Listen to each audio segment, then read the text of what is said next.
Hi guys, welcome to Wrap Wednesday. Tonight's live video is all about VisualWRAP, the introduction into how to use the program. And then part 2, the entire time we are going to play around with building patterns. And I know that's a big thing. There's no way I could get it in all tonight. We'd all be here to like 4 hours and that's just not cool. Nobody wants to watch a 4-hour video. So I'm going to break it up a little bit. Dave and I went over this in a live video in 23, I think. It's been a couple years. And I learned a lot during his video that I was underutilizing the program 110%. So I have taken those things that I've learned and I've started to apply them. Sometimes I'm a little set in my ways and I still go back to my old style of doing stuff, but trying to get more efficient, quicker, faster, all of those things. All right, so VisualWRAP. When you download this, keep in mind, this is a download program, okay? Once you buy the program, you cannot go sell it to somebody else if you decide you don't like it, all right? This is your copy forever and ever and ever. That's the only thing that I warn people about. Past that, it's so useful. So let's talk about some of the buttons once we get it open. Up here at the top, we have a Files button where we have New Scripts, Open Scripts, Save Script, Exit, right? Tools, Save and Open Image. I actually have never used these two buttons, to be honest. Window. The only one that I really use out of this one is the zoom. The rest of these are just a secondary way from buttons on the home screen, if you will, to get to them as well. Preferences is like Dave described it as everybody's resolution and their computer screens are a little different. So when he goes in and sets it up for you guys, if it doesn't load correctly, he will change these numbers just to get the pixels to load the right way. You can also change some settings here in the printing or the wrapping. To be honest, I don't mess with this because I'm not a programmer, so I've never had to do this. Dave did come in and set this up for me, so I never really messed with it. And in help, they have a little short like tutorial here with the help wizard and little information and things like that. And then obviously the about. Up here at the top, we have a 2D, which is the flat view, which is what you see here. We have the script builder, which we won't really get into tonight. 3D viewer, taper view, wrapping instructions. That's the preferences, which is attached to this one, okay?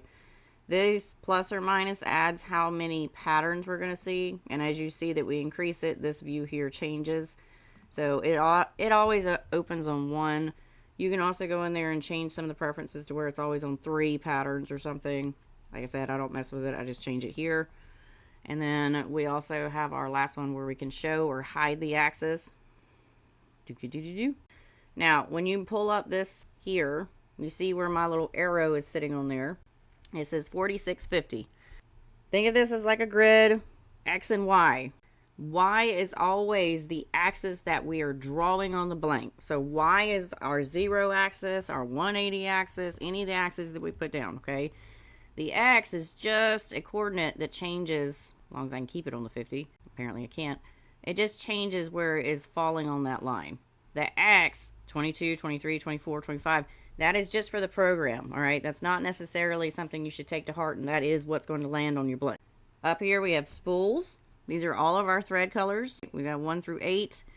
You also have one that's designed for the grip, for the rod, and E-wrap. So you have a total of 8 spools, but when you start to expand, and we'll get into this in the second one, you can also attach a number 9 for the grip, number 10 for the rod, number 11 for this E-wrap, and if I remember correctly, 12, even though you don't see it, is always black. More colors is just for the thread library that's downloaded whenever you download the program. Okay, so sometimes there's extra, thread colors that get added in a library like ProWrap or Madeira or any of that stuff, and that you click on that to add them.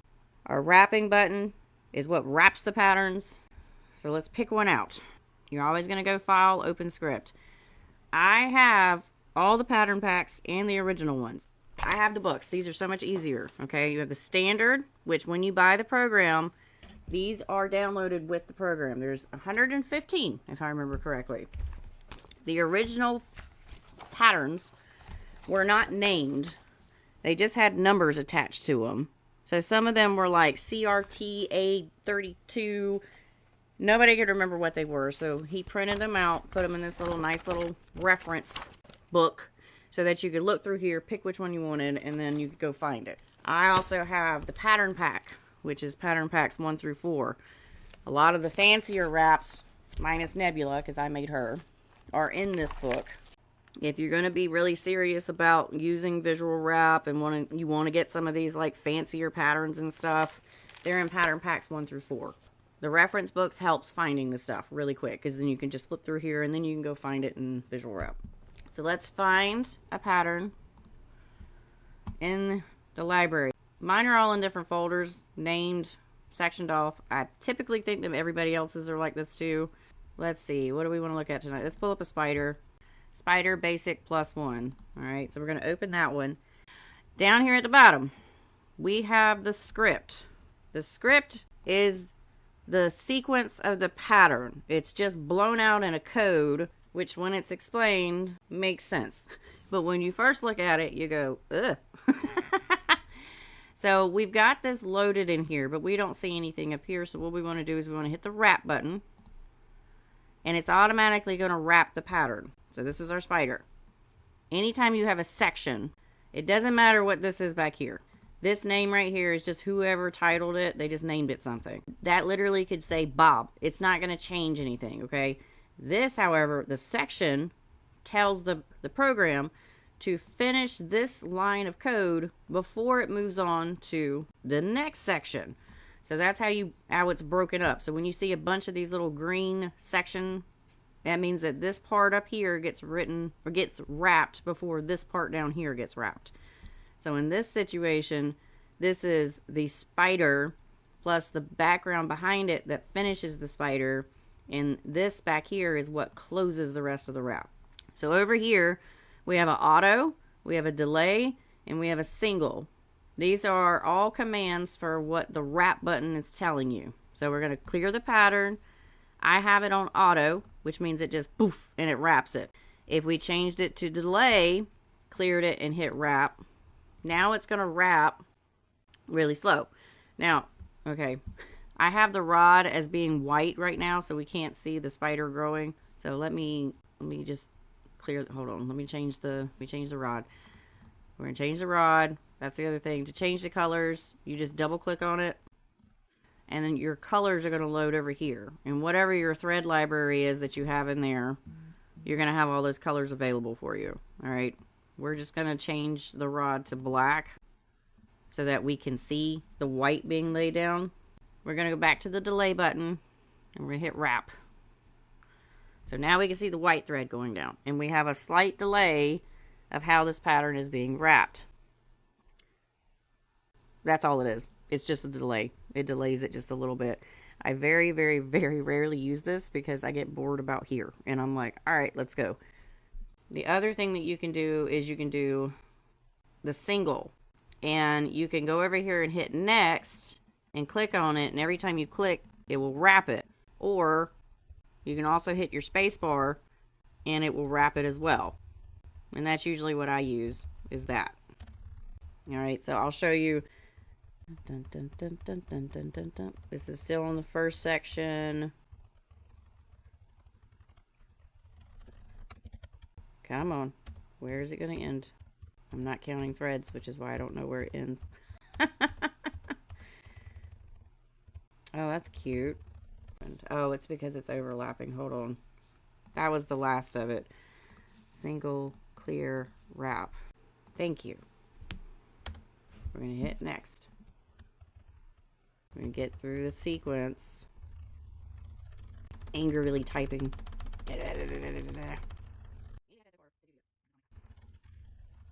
Oh, this is one of those patterns. Okay, so you're not going to see it because the passes on this one actually fill up. You see, we're still up on the upper section down here. We haven't moved from this one.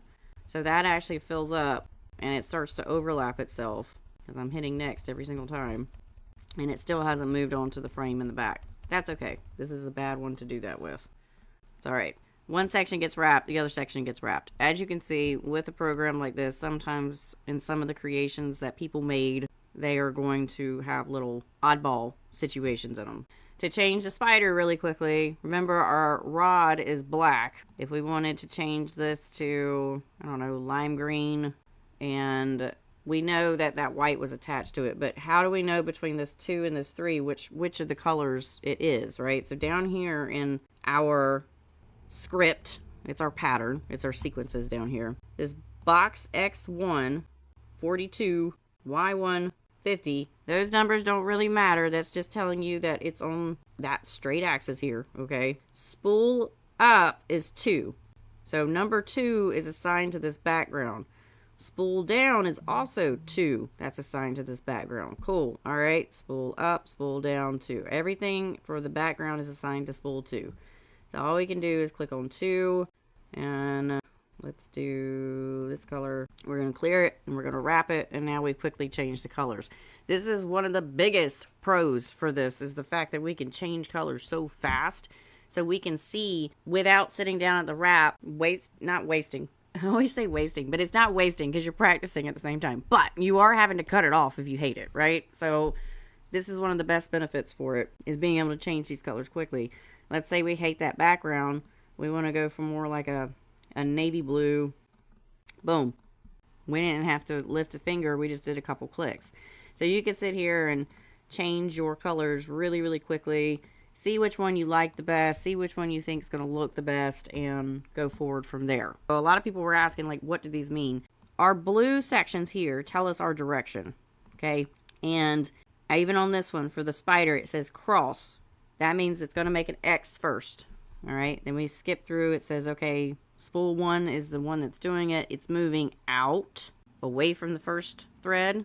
A band of 1 just means that one thread is going down for 8 passes here, and it's one thread, and it starts with one thread for 8 passes. The percent of 1 is just another reaffirming to the program that for 8 passes it's supposed to only put one thread down each pass. The box means it's boxing. It's making a box. So it says, okay, spool 2 is making a box, and it's moving out, so it's boxing out. And we're doing a +1 on this one. We're starting with 1 thread, but we're doing it for 10 passes. So that means that for 10 passes, this is a +1. For the first pass, 1 thread. Second pass, 2 threads. Third pass, 3 threads, etc. Okay, for 10 passes. That's what the pattern is written for. And then we come down here to where that frame actually is non-existent, because this is so large. A 10 pass on this one thing actually continues just to keep writing over itself. But if we looked at this one, box for spool 2 going out, it's a band of 1, 15 passes. So it's just a single thread. So 15 more threads went down. That's how you read the scripts. This 50-50, the X, we really don't care about these. We'll go more in depth in the second video, because it'll make more sense when you see me lining it up to put it down to place the patterns and stuff. Just know that Y is always, I don't care if it says Y1 or Y2 or whatever, those are placements of like second boxes. So like this one is the first initial, the cross, the spider is the first thread. Y1 is now the second, which is the background, the blue in this situation that you're looking at right now. The 50, 42, 13 right over here, like those are just where they're sitting on that little line. So that's how you read all this stuff down here. I'm going to go back to the other one. I like the turquoise one. Another thing too to keep in mind is that the colors that you see in here aren't always true, like 100% true to the color that you're going to actually be wrapping with. So you just have to take that in mind. I don't know, for some reason I'm digging this color scheme, but we're going to play around with this. So at this point, we've got our colors picked out. We want to figure out what this is going to look like on the rod, right? How do I take this and put it on my rod? Up here at the top, there's something called taper view, which is also in the window taper. So in our taper, we now have the pattern pop up down here. It usually has 12 and 11 down here at the bottom already just stuck in there. We're going to go butt diameter, I don't know, usually I'm working on like 15s. My tip diameter, let's do something extreme so you can see it. Like let's leave it 11. We're going to refresh it because we put some new info in there. And now you get to see what that pattern is actually going to do on the blank. That's for 4 patterns. And 4 patterns tells you that that wrap length, you can't change this wrap length, okay? The wrap length is going to be 163.36 millimeters. If we want to make it longer, now this is what it's going to change it to 204.2. We're going to wrap it. We have to wrap it up here before this down here to work, okay? And that is what your wrap would look like. Personally, I don't like all this like super being stretched out like that. We're going to shrink that back down to 4 and refresh that. Let's go to something that's a little bit normal, which typically I think 13 on most of those rods that I work on is like that, so it's not that bad. Refresh it, and that's usually what it looks like. So Mary, is each pass a thread that you click on regular size A thread, or it'd be for the Madeira? You talking about like in the pattern, like as it's wrapping, is each thread representing one thread? If that is the question, the answer is no. So that's the only thing that you have to take into consideration when we're looking at VisualWRAP, because the actual program is only a capacity of 100 threads. Most of our wraps have a little bit over 100 threads. So each thread that you see as this is being wrapped does not necessarily mean that that's a single thread going down, because the program, remember we're talking about a computer here, is going to look at that and it's going to go, okay, if he's working on a 20 millimeter diameter blank, then that number is going to be 2. If it's working on a 5, that number is going to be 1. Okay, so that's where it gets to be a little tricky, that not every single one of these threads represents a single thread, because it's going to space it appropriately. Because I'll show you, the thread it's not designed for a single size thread, because everybody's thread is different. So even if it's like, if you work with A or you work with Madeira, like the program's not taking that into consideration. It's just telling you what can fit within the certain lengths that you've given it, and the parameters of 4 patterns with a butt diameter of 15 and a tip diameter of 13 at this length. There's slight limitations to it. To get our spacing, we're going to click on spacing. So what it's going to do is it's going to generate our centers with number of patterns is 4, our butt diameter is 15, our tip diameter is 13, and the wrap length is 175.93. And over here, we have a 0 axis, a cumulative, 180 axis, and 180. So if you've got a millimeter ruler and you can measure these out, that's that. I don't. I use caliper, so I always just use this one, the 0 axis, and the 180 axis here. Now, this is the only difference that I will tell you between how I use the program versus what it's telling me right here. You see this little half pattern, this 23.6 that's supposed to be on the 180? I ignore that pattern. I don't use that pattern. I fight that pattern whenever I've tried to use that pattern. It makes no sense for me to cut it short on that side. So just like if you use my Excel file, that pattern doesn't exist when that Excel file. Like there is no half pattern on the 180 at the other end. So I just ignored this guy. Up to you whether or not to use it or not. Everybody's different. Just because I don't do it and I can't perform it doesn't mean you can't. Just fair warning. I don't like it personally. But these are your centers. So it'd be 40.8, 42.9, 45, 47.1, yada, yada, yada, yada. Now, the other question I get asked all the time, is this taper offset any different than the one that I use for the Excel file? This one on VisualWRAP, the Excel file, and the app, if you're lucky enough to use it, they're all within like 0.01, 0.02 of each other. Okay, so they're so close in their numbers that they're fine. All right, it doesn't matter where you use it from. Just be consistent so that you know exactly what you're doing at all times and you get used to how you measure it. The other thing that's really cool about this is that you can print these out. We can go to print and we can print it on the computer, and we can literally print this to be able to put it on the rod. Now, we don't want to print the whole pattern. We want to be able to print just the layout threads, right? I'm going to put the script back up. That's the script button. That's the builder button, the little hammer and stuff. This button down here, it says scope. We can go in here and we can get rid of certain sections for it not to wrap. So let's get rid of the frame and see what happens. We don't need the frame. See what I mean? The frame is just extra. So we can also just do layout threads only. And it's going to just put our layout threads on there. Let me change that I know it looks pretty whenever it's on there, but let me just change that so it stands out more. There. Then we can take this and we can print it. And we can print this and put it on our rod that we had in our demo of the 15 millimeter diameter and the 13 millimeter diameter at the tip. What does that mean? That means that you can literally print it out on the paper with layout threads. It's going to print flat. Obviously, it's going to print exactly what you see on the screen. You're going to cut it out as best as you can. All right? You're going to take that paper and you're going to fold it completely in half so that the marks where the spider in the background can be put up against your rod, and then you can take that piece of paper and you ding, ding, ding, ding, ding, ding, ding, ding. So you don't even have to technically do the taper offset spacing numbers. You could just print the pattern out and just. Now that also means that you can print your background, your spacing at the same time. So you print it and tick, tick, tick, tick, tick, tick, and now you're all set up, and you didn't have to do any calculations. You'd let the computer do it for you.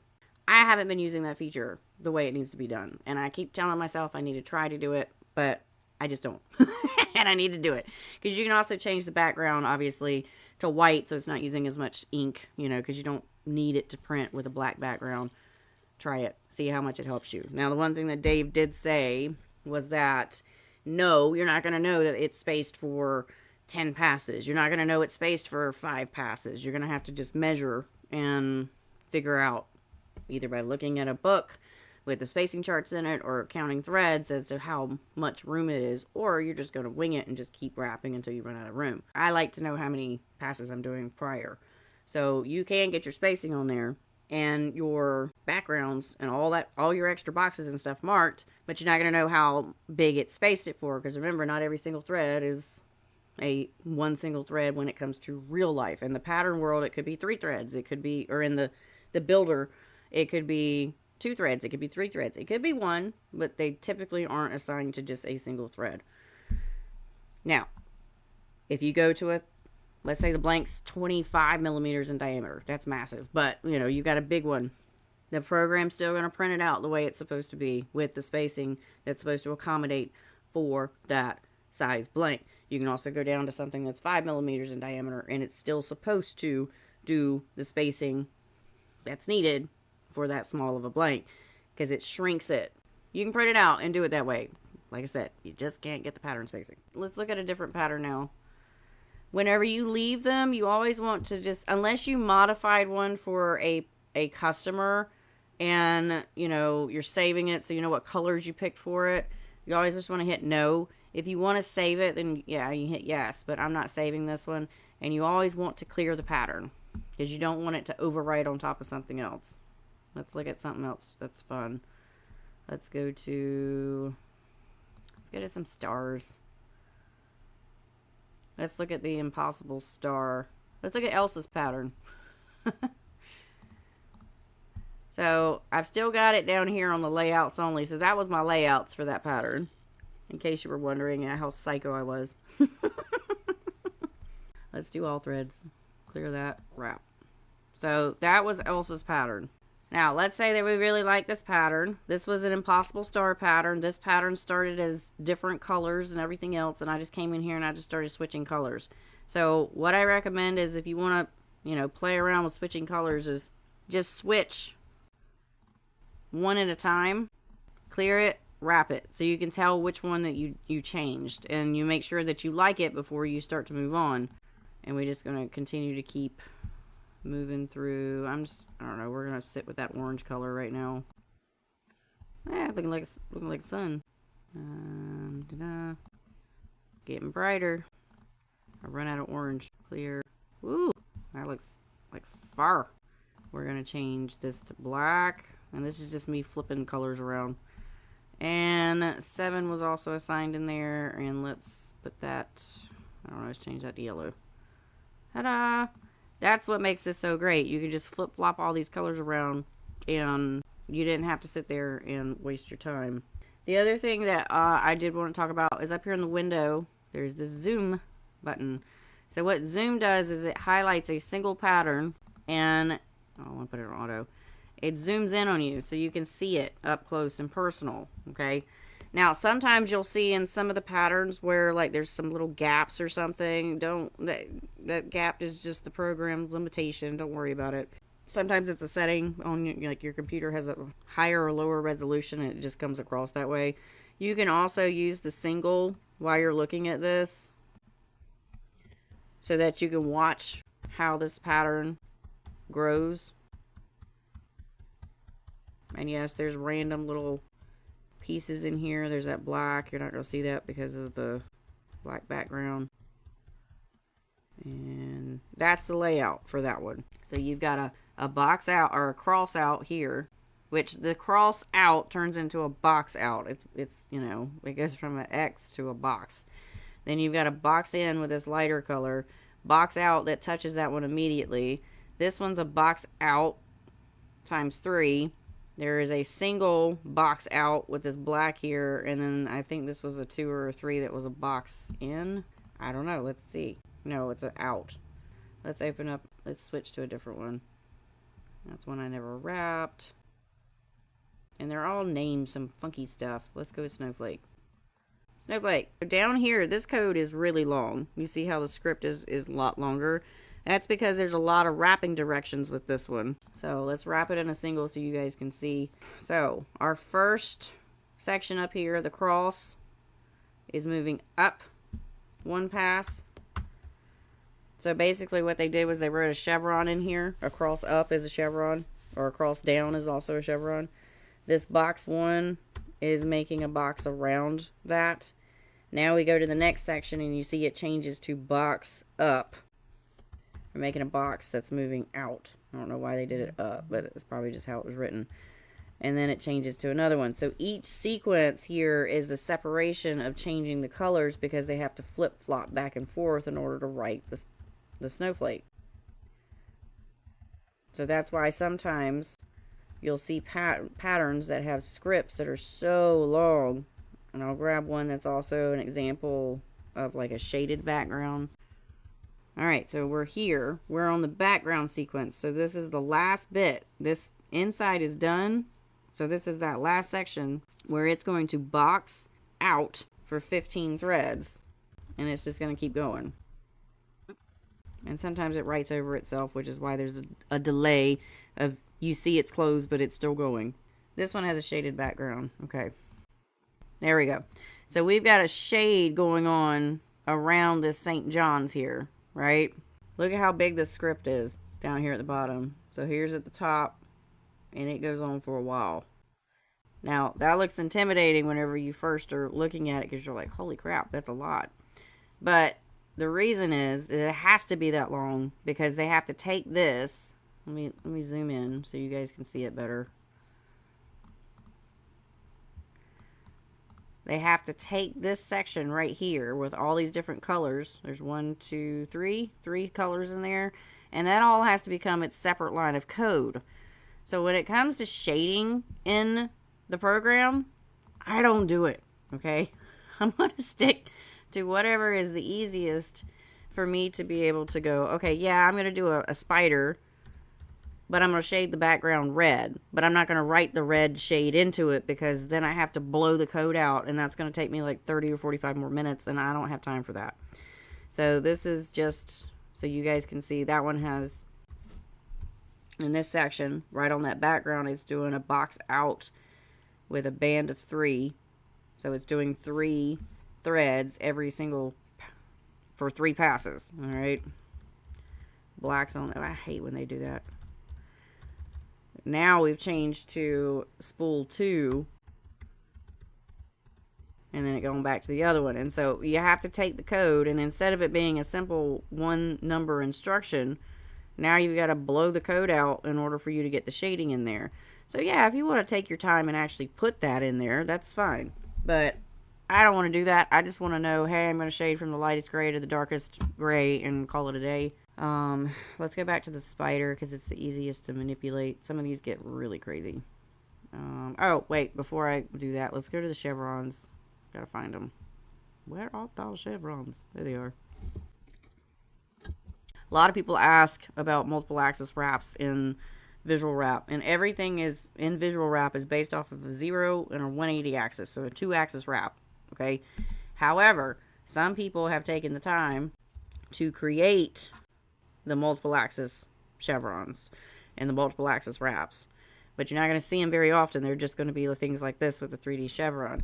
Doing multiple axes in the program is a headache. I've tried it. I have some patterns in there. You probably saw the folder. It says Merry Creations. I'm testing out some stuff. And every single time I try to write one that's like, not even like this, just something that's a little bit different, it becomes, it's like writing, it keeps writing over itself. So it becomes a little bit of a hassle. But it can be done. But let's go back to the spider, because I want to show you how to manipulate the background without having to do much. Boop. Clear. Auto. Wrap. Alright, because remember last time I didn't save it, so I went back to the one that was left at, so which was the white and the red. I'm going to change the spider to black. I want to do a split colored background without having to take the code and rewrite it. So how would I do that? Down here at the bottom, where it says spool up one, spool down one, I can change these spool numbers by manually going in here and typing. I don't want to mess with the spider, so we're going to get off of him. We're going to go to the background. So we're going to leave one side as this red, but I'm going to change it for 4 sides. So I'm just going to pick 4 random numbers. So we're going to do fire colors. Let's find a yellow. Let's find an orange. That's really kind of red looking. Let's get more of like this color so it shows up. And I need one more color. I kind of put myself in a box there with those. I put myself in the corner. Hold on. Go away. We're going to stay with a red. We're going to do a yellow. Okay, if you accidentally get 3 of them highlighted and you go to change the color, you're going to change all 3 of those. So I'm glad that happened. I don't know. We're going to go away from the fire. Let's find something else. Down here at the bottom, you'll find random. Mine is set on the Madeira color, but down here is usually like NCPs and things of that nature. Sometimes you can pick up extra colors, like you've got a true yellow and a true actual red. I don't know. Let's just quickly just put it on gray. It's not going to look good, but it's fine. So we're going to go down here. We're going to leave this one on 2. We're going to change this one to 3. Alright, so we just erased it, put that one in there. Now I want to show you what happens when I just do that one. So we just changed one side of the box. So now we're going to go up to this over here, and we're going to change this guy to 5. We're going to clear it, and we're going to wrap it. So now we've changed 2 sides of the box. You see what's happening? We're telling the program to use that spool instead of the other one. This one's supposed to be 4. So now we have 4 different sides. Now, what's funny about this is that this is where you see the frame comes and overwrites that pattern. So let's get rid of the frame, because remember here in scope, we can get rid of the frame without deleting the code. Clear it and wrap it. And now we've got that happening. So what happens is that code keeps writing over itself, and it does this. So that's actually a fun little twist of how to kind of change it up. If it was a normal spider, you wouldn't see any of that. If I wanted to mimic it, we could keep this with 2. This one we need to change to 3, just so you can see what it looks like as a solid. 5 and 4. And then we're going to wrap the frame as well. I'm going to clear it and wrap it. So you see what happens. See, this is where you can see that little bit of overwrite in the code. So now we've changed all 4 sides. And then once we get all those numbers typed out, if we don't like one of the colors, we can just come in here and change it to something else. Anything else other than the gray. The only problem is I only have so many shades of that other stuff. So let's do red. Let's change 1 to white for fun. 3 is opposite of 4, so that'll work. So we're going to let's do blue. See what that looks like. And then we're going to change this one to dark blue, just for fun. Red, white, and blue. Ta-da! And then if you want to be really extra special, you could put a frame around the spider when you're wrapping it. Don't worry about doing the code right now. But when you're wrapping it, and just do opposite colors. so that it stands out as well. Because this is the basis of the program. It works so well. I get so many ideas, like just going through all these hundreds of patterns that I have available now. And I obviously have started writing my own, because why not? Let's look at fish. And you can find every pattern in here. And the coolest thing that, you know, figuring out that you can take these layouts and print them out with the spacing for the rod that you're working on and then put them straight on the blank is probably one of the coolest things that I've heard. For this one, this is the Predator wrap, the infamous Predator wrap. And usually I don't wrap this style of fish. I usually will do a different one, like I think the one I usually do is the split, because I think he looks better as a fish than the other ones do. That's just personal opinion. But if you wanted to wrap this one, I need to know if 2 or 3 is the background, which one of these is used. So I just have to scan. There's 2. Oh, 2 and 3 is used at the same time. So I want to change this to black. So I have to change both 2 and 3. Cool. And then I want to make the Predator. Looks like he is, because what happens is you wrap the bait ball, then you come back and wrap this guy. So you start here with the bait fish. You can see where it's labeled bait fish, bait tail. This is probably where the Predator comes in. He's assigned to 3. 3, 1, 2. Let's go to single, because I can't see it. It's our little bait ball forming there. Then you start with the split. And then we got our fins and tails with the backgrounds.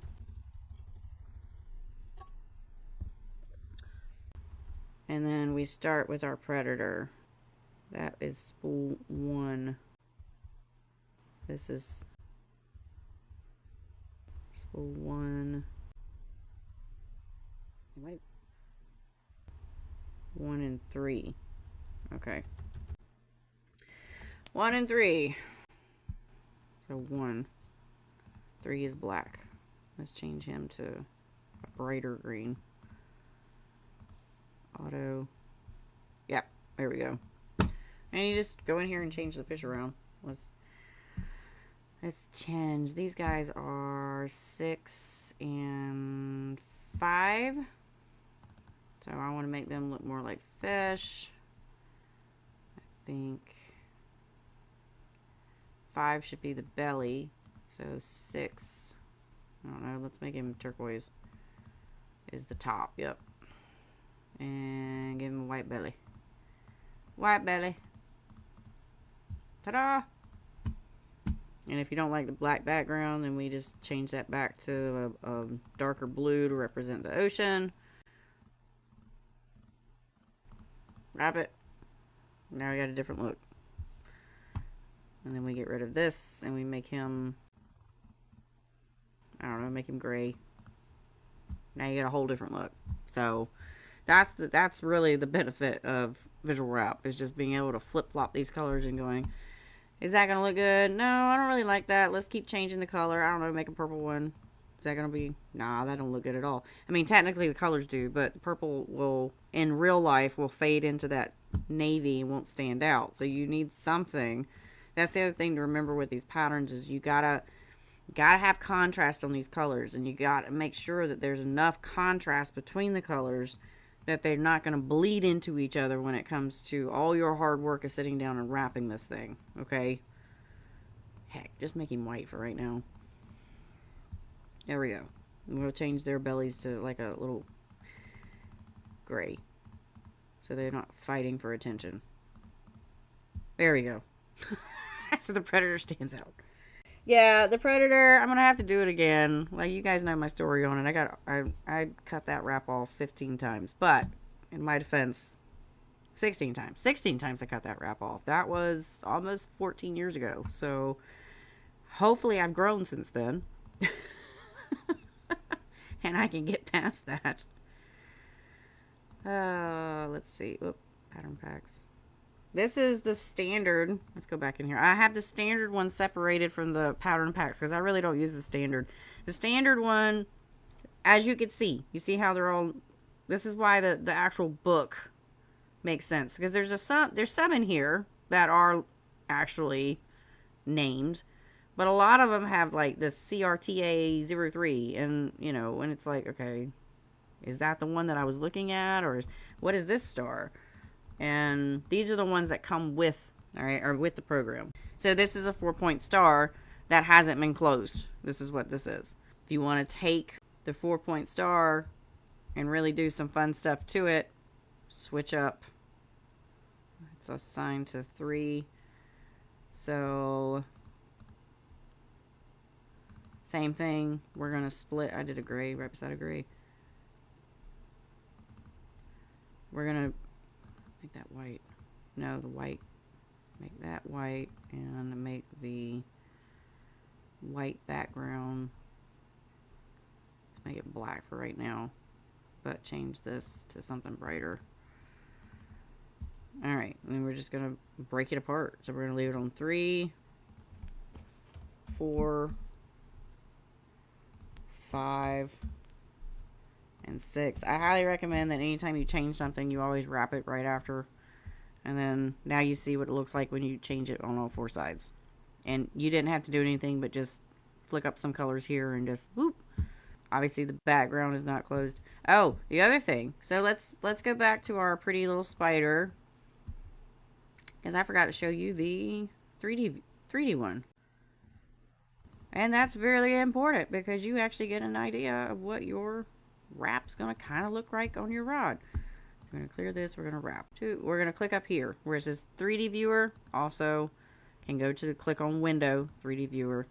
And what's going to pop up down here at the bottom is a representation of a rod with your wrap, and it's going to spin. And you can sometimes grab it and move it around. My 3D viewer doesn't work as well as it should.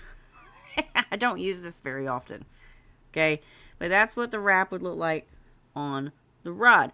And remember how our grip is this color? That's what this is. Rod represents this color. The tie off is the E-wrap. Remember that button earlier? Hello, there's our tie off. So if we want to change our tie off to black because we don't like that, we hit refresh. Now that's what it looks like with a black tie off. If we want to change our grip color to black, we're going to have to change the background. Well, we can't change the grip to black because then we're not going to be able to see it. It'll just be a floating space of nothing. It's just the wrap. Hey, look, it's PVC. You know, and if we changed it to red, we have a custom EVA grip on it. There. You got an idea kind of what it's going to look like. So you get a 3D version of this, which is kind of cool. And you can zoom in on this thing. Oh, look. Sometimes I can change colors by clicking on it. All I did was click over here on zoom, so there we go. Let's change the grip to black. Apparently it's not going to work with me. There we go. We can pan it. We can move it around. Like I said, some of yours are going to work better than mine. Mine doesn't do exactly what it's supposed to. I have never fussed over having this thing working 1000% because I just don't use it that often.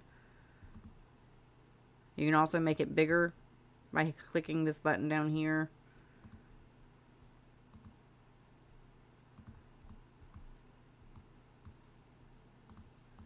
Yeah, I watched David move his around and do all kinds of stuff with it, and I can't do that. And that's fine. I don't care.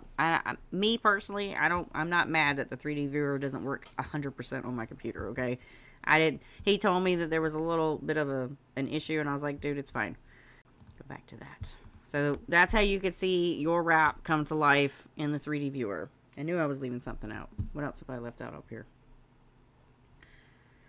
It does have a wrapping instructions button, but it doesn't tell you over here like the sequence, okay? It just tells you basically the pictures, you know, here's your layout, here's how it starts, here's how it ends, you know, and like it kind of goes through This is your background. I don't really know what this one's supposed to be. You know, it doesn't really give you legit, like, okay, we're going to box out +1. It just kind of gives you what it looks like and then what it progresses into. So I don't really mess with the wrapping instructions. That is basically it. So VisualWRAP is a great program. Like I said, part 2. The next video next month, we will get into writing your own patterns and how fun that can be. I spent a good 45 minutes one night just making some stuff, and I don't even know if it's possible. Nebula was one of the ones that I made, and obviously I got it to work. There was some hiccups, but I figured out how to fix it, and it was fine. But starting to make your own patterns is actually really fun. And it doesn't have to be overly complicated like some of the patterns that you see in there. Like I said, blowing the script out to do the shading. I just go, I'm going to shade it from lightest to darkest. That way I don't have to spend that extra 30-45 minutes. I'm not a coder, okay? I don't do the coding. So if I can figure out how to write the patterns, I promise you can too. Just like with me and the math. If I can't, I can't stand math. Everybody knows I'm not a math person. So if I can figure out the little bit of math that we got to do, so can you. The biggest thing with VisualWRAP is just remember, it is a $100 program, okay? It is well worth it if, I put a big emphasis on if, you are passionate about learning more about decorative wraps and you really want to expand your knowledge with decorative wraps. You can do everything you ever wanted with the books. However, VisualWRAP does make it a lot easier for you to be able to flip-flop colors around. It also makes it easier for you to be able to visually represent to the customer, here's a pattern I was thinking, here's 3 different color palettes, and you could show them. And then they can go, oh yeah, I like that one. Because you can easily print screen in the program and show them what it's going to look like. So it's not you taking a picture of the computer. You can literally print screen it, email it to them, whatever you want to do. And now they can see it in color. I personally, yes, it is the best investment. I'm totally happy I spent the $100 on it, even though it's taken me like 9 years to actually use it to its fullest extent. And I'm not even quite doing the print to rod feature where you can get your spacing and stuff to it. So I have stuff I need to work on to be able to use VisualWRAP at its prime, if you will. But I like to warn people, once you download it, you can't sell it to somebody else, okay? It's assigned to you. It's no longer like I'm going to sell this and, like I'm not using it anymore. I'm getting out of it. Like once you own it, it's yours. You're not going to be able to just transfer it to somebody else. And if you do have technical issues, when you purchase the program, it's a download, okay? If you have dramas with it, you contact David Bull, okay? He's the one that wrote the program. He's the expert on everything. And his email address is davidbull@visualwrap.com. There's also a group on Facebook that is for the VisualWRAP users. You can find VisualWRAP videos also on YouTube. You look up VisualWRAP and you'll find his VisualWRAP channel where he goes through and explains everything. And the live video that me and him did, he didn't even chop it down. He just kept it full length. It's like 2 hours. It's on his channel. So there's a lot of different places where you can get a bunch of different information, whether it's from David or from Facebook or from YouTube. Also, I'm learning. I'm happy to answer what I do know. I'm not by any means an expert on VisualWRAP. I know enough to be able to teach people about it now. If you'd asked me to do this video 5 years ago, I would have laughed at you because I just was not experienced with it. I didn't use it like that. I came in, I clicked on patterns, I changed colors, I went and did my normal pick up, get the spacing, write it out, all that stuff. I didn't write any patterns. I just did the bare minimum, if you will, of it. So the other thing that I just wanted to recap on is that if you're going to buy it, it's in your best interest to get the books for reference, especially even if you don't buy the pattern packs initially. That getting the standard pattern library book was a big help, being able to go in and figure out what those things are. And you can rename the files to whatever makes sense for you so you have an understanding of like what that pattern is. But I know that I spent countless hours just going, I just looked at this one, I need to go to the different one. David, it's really not that hard to catch on to the program. I mean, really, it's just sitting in there and kind of just fiddling with it, and that's how I'm self-taught with that. Now, obviously, I have talked to David, but it was just sitting down and just messing with it. The basis for it is that you need to know how to open the scripts. You need to know how to find them. And you need to know how to change the spool colors. That's the initial start to it. Knowing how to read the scripts helps, because then you can say, okay, well that spool is moving up, that spool is moving down, you know, that kind of thing. It's not that hard. Now, the other disclaimer I need to throw in there is that it only works on Windows. It's not adaptable to tablets or phones or Macs or anything of that nature. If you don't have a Windows computer, talk to David first. There's another program that you can run sometime, an emulator I think is what it's called, that you can sometimes get it on Mac or something else, but make sure you speak to him first about it, David Bull at VisualWRAP.com, before you purchase it if you don't have a Windows computer. And if you have trouble downloading it, he can log in to get it up and running from you. However, just remember that Dave has moved back to Australia, so he is about 14 hours ahead of us right now, I think.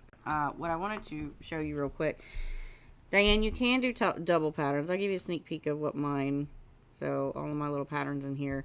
And do not judge the names. You see how many I have in here. Let's pull up Nebula, for instance. Nebula is technically, she's not a double pattern. That's Nebula. I gotta find one of them. Hold on. Here's one. I don't remember what these look like. Here we go. 2-pattern wrap. I stuck 2 patterns together. Took a lot of figuring out how many passes was going to fit. Like I said, we'll get into this kind of stuff whenever we get into the part 2 video next month, but it can be done. It just takes a little bit of finesse. There's a couple other ones, because a lot of the ones that I was trying to write were patterns that were doubles or had extra boxes or something of that nature. Things that I hadn't seen before or hadn't wrapped myself. I don't know. This one's called Electromagnetism. I think Wes named this one. That one's crazy. Like, I'm telling you, I went on like a 45, it was like 45 minutes. I got 5 written, and then I sat down another night, another 45 minutes. I got another 5. I don't even, this one's named Alice in Wonderland.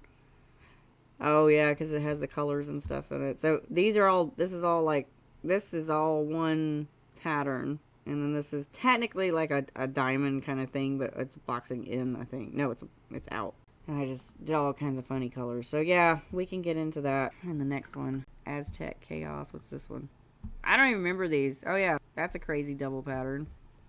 But like I said, a lot of these that I started to create, I really have to sit down and see if it can actually be made, because I don't know if it can be wrapped. There's a pixelated chaos in here. Welcome to Mary's Chaos, or Alice's Chaos. What's Supernova? I don't remember that one. Huh. Okay. There you go. So I'm going to wrap the video up before that camera decides it's going to quit on me again. If you guys have any questions, by all means contact me, which is through Messenger, on this post, comments, the business page, email, thedecoratorstudio@gmail.com. Thanks for hanging out with me tonight. It's been a lot of fun explaining VisualWRAP to you. And I will chat soon. Bye!